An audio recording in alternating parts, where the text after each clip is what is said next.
Now this is a blog post that one of my students put up today, and this is a perfect example of putting an image in a blog post where the image needs to be edited a little bit.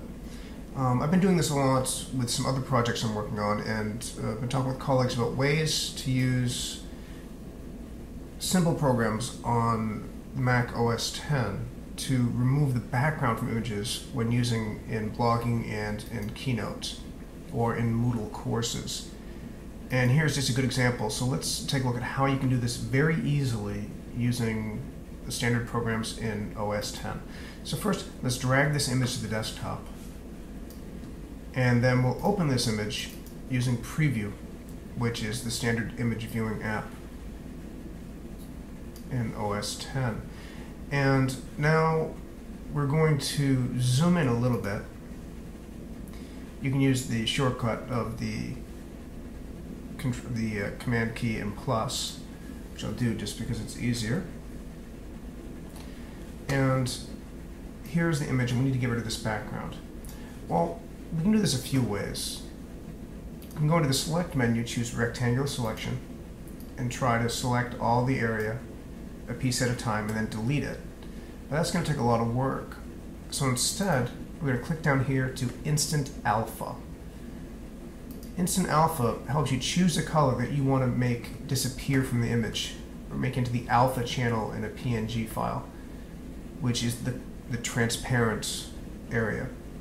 And so here we get this X or this cross, and we're going to click and then drag in the color that we want to get rid of. And as you see, the more I drag, the more area that gets selected. So here I've gone too far.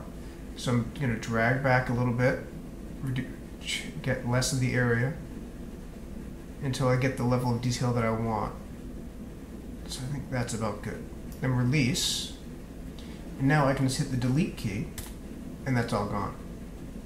Now I have to come down here to this area and clear this area away as well. Again, drag until I get the level of detail I want, and then delete key. And now you've got a pretty cleaned up, nicely cleaned up file. Now if we go back to the regular view, to actual size, now you see your image is nice and cleaned up with a clear background. Now we're going to save this, and it's going to save this as a PNG file. Here you see PNG with an alpha channel. Alpha is the clear channel. We'll call this photo bean, which is the name of this character, and save it to the desktop. And so now you've got a nice cleaned up image without the white background, which would look much nicer on the blog here. It wouldn't stand out as much. And that is how to use Preview to use an alpha channel in an image to get rid of the background.